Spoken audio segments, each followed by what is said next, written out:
I'm Blake Caldwell. We are Backstage Connect here at the Northwest MinCon 2012. Mark Matlock, Youth Specialties, you all know him. He's been president for like almost a year now? Almost a year, How's it been going? Woo, a lot of work. Yeah. There was a lot Keeping in that. me busy. Well, there's a lot going on in youth ministry right now, and so, we're really going through it. I think there's an exciting time in youth ministry, and so I think YS is kind of recalibrating itself for how it can best serve the church, kind of during, I think, this next era of youth ministry. What are the transitions? What do you see the big trends now in youth ministry, or what are you recalibrating for? That's an interesting word. Well, I think youth ministry is just not that old in the United States. No, so right. it's really kind of a new concept, and I think that over the last decade we've really been doing a lot of soul searching in terms of looking at how are we doing, are we effective, are we really kind of going on, like I'd say, an inner, deeper journey as a group of fellowship of youth You're workers. emergent. Well, You're emerging? No, not so much. I think in Forget that the term? Yeah, I don't think so much in terms of that, but I think just with all of the deep change that's been going on in culture, it's not about, well, is this color trendy or not? It's like, yes.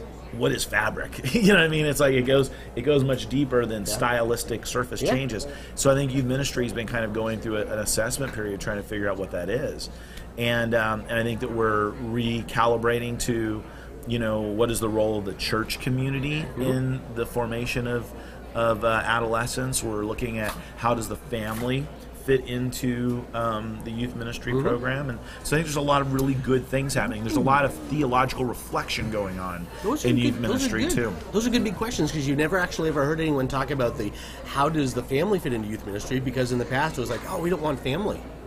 Well, I don't think it's been that as much as it's been, I think, a certain generation of youth workers sometimes saw parents as the problem. Yes. And, as a parent of teenagers myself, we are the problem yes, in a lot of ways. Like but that's not going to go away anytime soon. You know what I mean? The one thing I've realized is that as a parent is I'm going to screw up my children. I'm just going to try and do as little damage as I possibly can.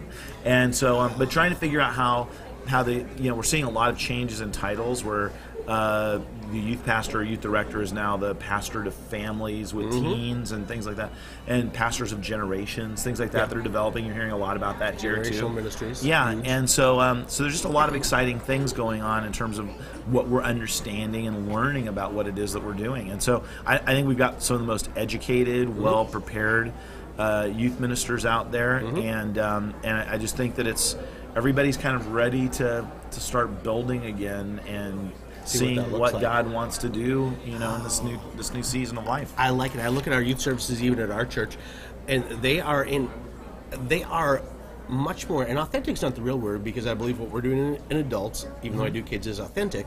It just looks like it's a little bit more raw, or almost like what church was maybe 10 or 20 years ago. They're like, we want it authentic, we want it real. It's a little hellfire and brimstone, whereas kind of our adult service would be a little bit more of the show. So I wonder if that's what that would look like with that emerging generation coming through. Well, authenticity is valued quite a bit by this generation. They want what's real, genuine, and they don't like a lot of spit shine, polish. They want something that reflects the true brokenness of who we are as people. And so if things are too slick, they don't trust it. Yeah, good comments. Things are slick, they don't trust them. It would be a good tweet. Yeah, that could be a good tweet. I like where you're at. Less than 140 characters, we can do that. Less than 140. Hey, we love youth specialties. Are you guys getting back into the conference business at all, do you think? Well, sure. We've never stopped. Given it up? Yeah, we do the national. I'm not going. Yeah. Way to keep up on things there. But I heard, dude. You brought 50 flyers here. Come on.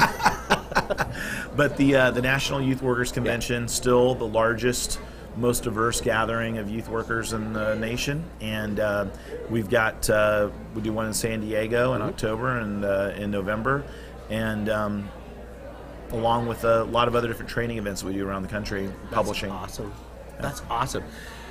Mark Matlock, YS Specialties. Random thought. Give us something random that no one knows about Mark that has nothing to do with anything. Something that nobody knows about me that doesn't have anything to do with anything. Like food, I don't know. Well, that's the thing. I'm so transparent. I publish all my recipes online. You're on Pinterest? So, I've got all that. You know, I'm a magician, but people know Get that. outta here. Remember the I did Magic not know Castle that in you're a Beverly magician. Hills, but Dude, I'm a magician. Now we're yeah. going to talk. Yeah, You got your card? I got my card, man. What's your favorite trick? Then tell me your favorite trick. Yeah, I can show you my Magician. I'm a card carrying deceiver. I Right there, buddy. Magic Castle. You got to Yeah, go there in there you L.A. go. Have the beef Wellington. It's incredible. yeah, it is good. I go with It my is good good. friend Taylor. Yeah. Taylor Hughes from Faith Community. Yeah, yeah. Favorite magic trick then? Come on. For Cards, me, close up. well, I do a lot of different things. Most of what I'm doing, I actually spend a lot of time exploring psychic stuff and things like that. So I've kind of been in the underground in that area. I don't perform that much anymore. No. But I do stay up to date with what's going on in that community. But I've hung upside down in a straitjacket over 1,000 times. From some of the finest churches and convention centers in our country. So. Wow, we're going to talk more. Like I told you, Mark Matlock, YS president, magician, dad. Dad of 2 teenagers. Yeah. Oh, God help Middle you school and me and both. high school. Yeah. I'm both high school now. I'm getting on all levels. We're here at Backstage Connect at the Northwest MinCon 2012.